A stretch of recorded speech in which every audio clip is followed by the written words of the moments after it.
How many IEMs were released just last month? I have no idea, but there's always a new IEM every month. A few months ago, Hi-Fi Go sent me the Kinera BD005 Pro, a $50 IEM with beryllium driver construction. The BD005 Pro had been in the market since the end of about 2020, but evidently received little attention. Let's take a look at the BD005 Pro. How does this $50 product perform? The marketing material for the BD005 Pro says that this IEM has subtle changes from the original BD005. Ugh, God, it's taking so long to say it. Apparently, the Pro has stronger high-frequency resolution and richer details. Not satisfied with vague terms, the marketing goes full nonsense when it says that the BD005 Pro, quote, greatly enhances density and ductility and also with low distortion, sweet vocals, and natural sound clarity, end quote. On the Kinera website, Kinera says that if you listen to your music with a fun signature, fast, punchy bass, detailed instruments, rich vocals, smooth, non-fatiguing nature, then the BD005 is right for you. I do not have the original 005 and cannot compare it to the Pro version. I will emphasize that Kinera provides no meaningful information about the overall performance of the Pro, so you should probably disregard the marketing mumbo-jumbo. The Pro has a plastic shell. It is shaped to conform to average size ears. There are gentle yet deep grooves carved into the shell itself. The shell is smooth and rather slippery. Kinera sells various colors of the 005 Pro, but all of them have the same gold sparkle and logo. The Pro comes with silicone ear tips. These seem well mated to the IEM. These ear tips are easily thicker than the trash ear tips Blonde throws into their boxes. The Pro's cable is fairly standard for IEMs under $100. It is coated in plastic, feels somewhat cheap, and terminates in a 3.5mm connection. The cable has a 2-pin connection to the IEMs. The cable transmits noticeable microphonics when rubbed against the surface. Finally, Kinera includes a typical IEM case. It is compact and just about holds the IEMs, cables, and ear tips. As for fit, I think that the Pro is of average comfort. The ear tips sit securely within my ears, and even with rigorous head shaking, rarely do they come outside. The nozzle on the IEMs is fairly short, however. Consequently, those who like a bit more sound isolation or deeper insertion will be somewhat disappointed. Overall, the 005 Pro is an agreeable design. Its accessories are commensurate with its price and are sufficient. There's really nothing special about the construction or what you get in the box. This is pretty standard stuff, and Kinera has essentially ticked the boxes they needed to. To test the 005 Pro's sound signature, I paired it with several devices. This includes the Shitmodi and Liquid Spark stack, the FIO M15 and the M3 Pro, and my RME ADI2 DAC. I used the stock ear tips and cable. I used my test playlist on Amazon Music HD. Obviously, the 005 Pro does not require an amplifier. It can be easily driven by any modern source, including a cell phone that still has an audio jack. Hard to find these days. Kinera says that the 005 Pro has, quote, punchy bass. In my experience, the 005 Pro seems to have a close to neutral bass response with slightly emphasized mid-bass. In Mountains by Hans Zimmer, the 005 Pro recreated the rumble from the beginning of the track. That sub-bass effect lingered and died over a few seconds. However, the rumble never overpowered any of the instruments. When the crescendo hit at the middle of the track, the organ seemed to be about shoulder to shoulder with the other elements, but none sounded veiled or muddy. The rolling thunder effect was audible, but not overbearing.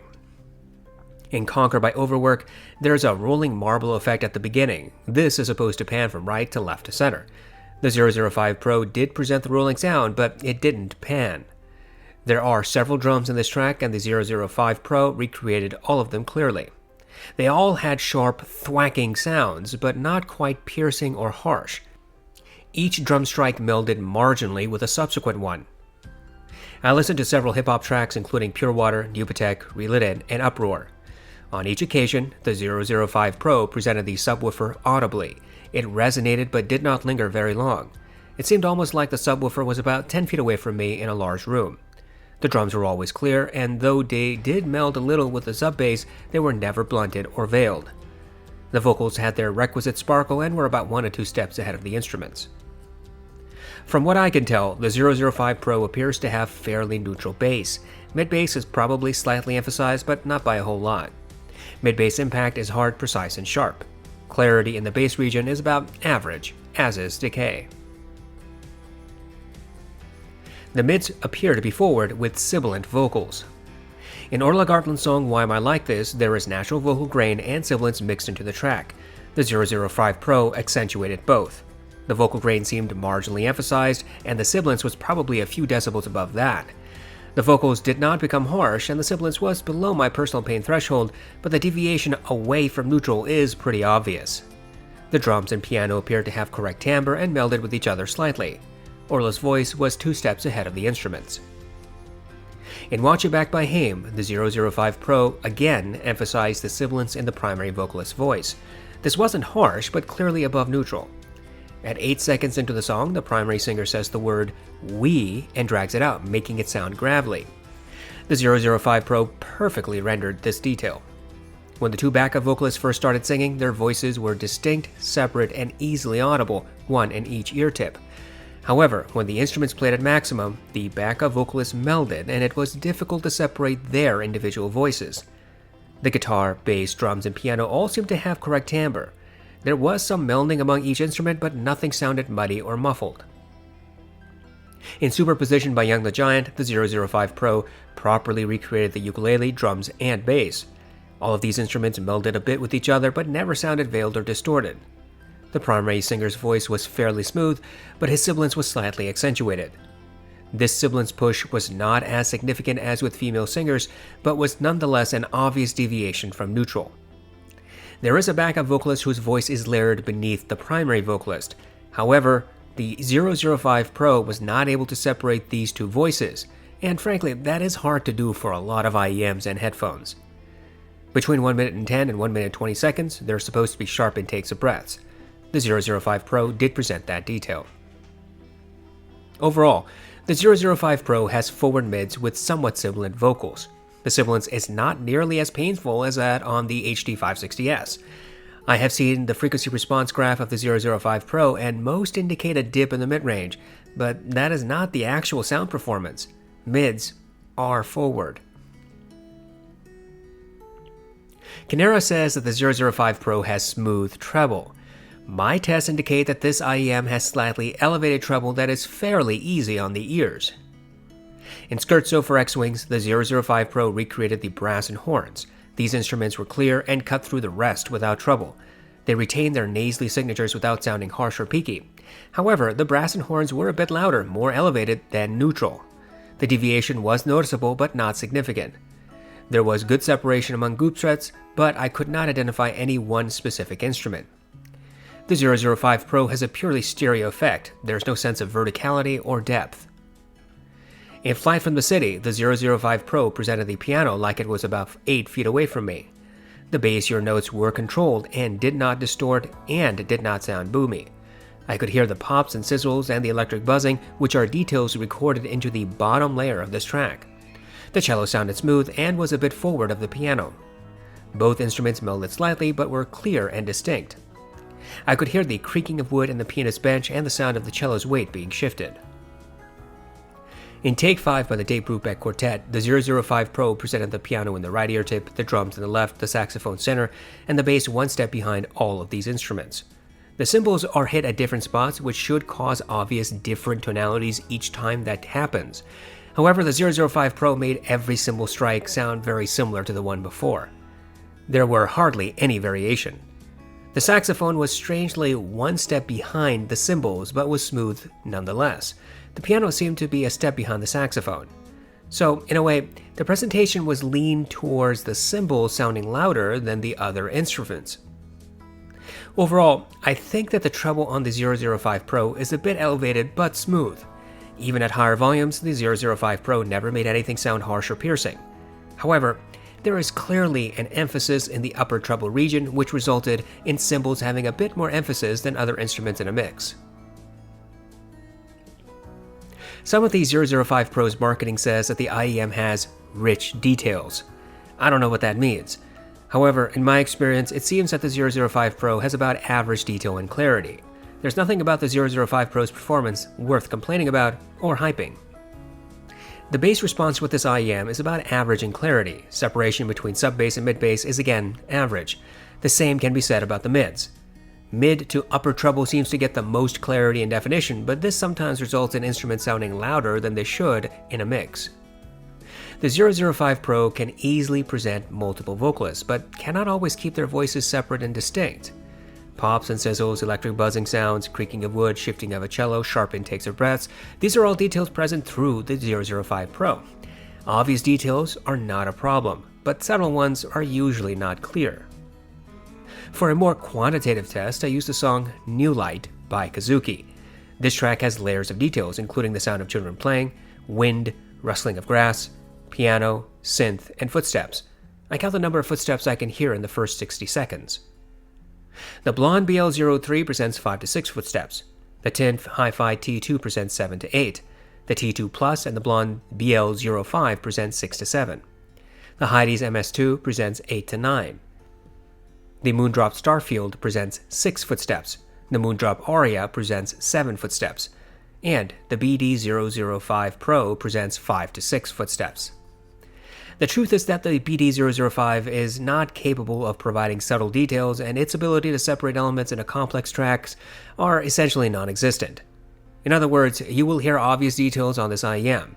It is not an analytical sound, and any suggestion that the 005 Pro can provide all the details in a song is patently untrue.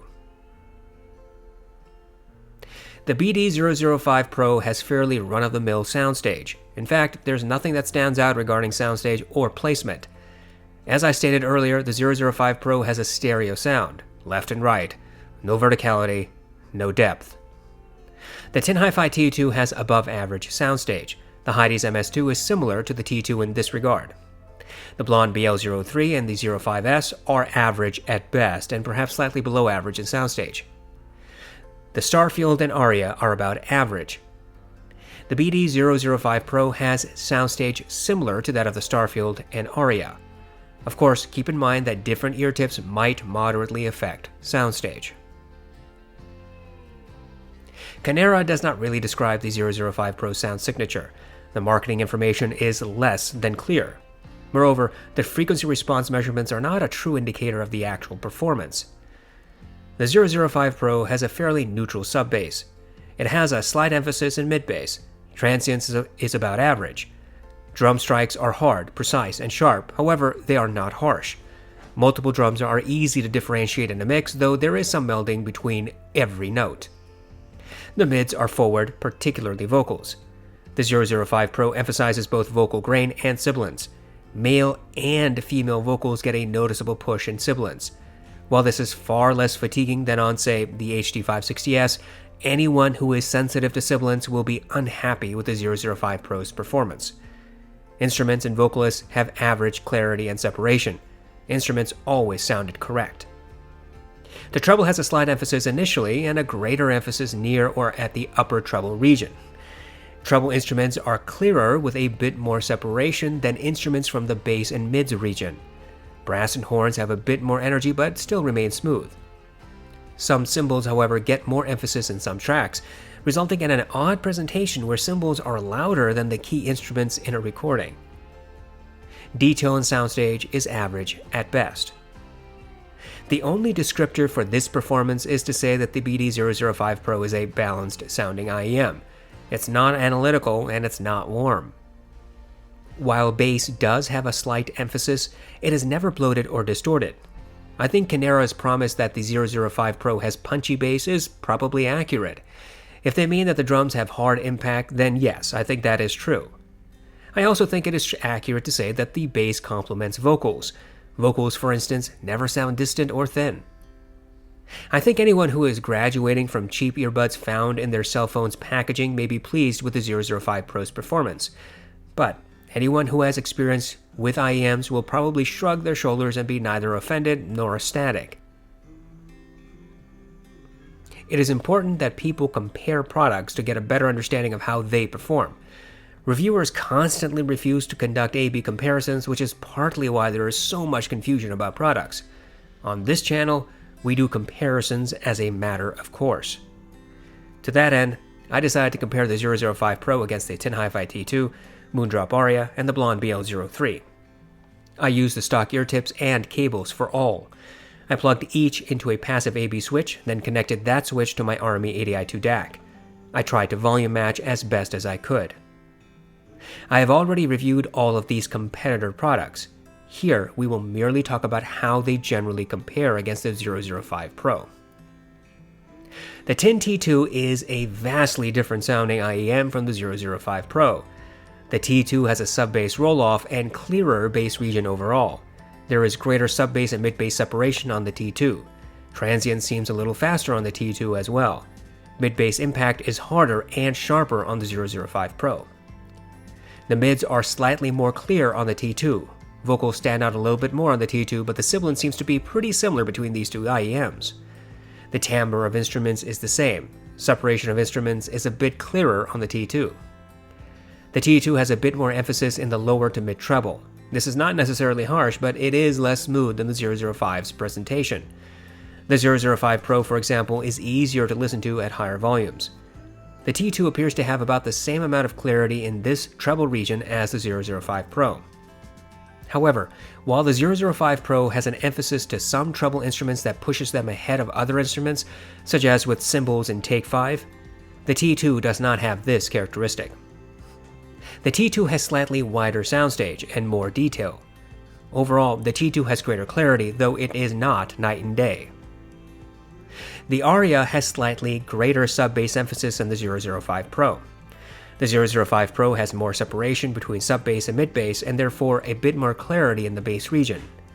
Mid-bass impact is sharper on the 005 Pro, but sounds more full on the Aria.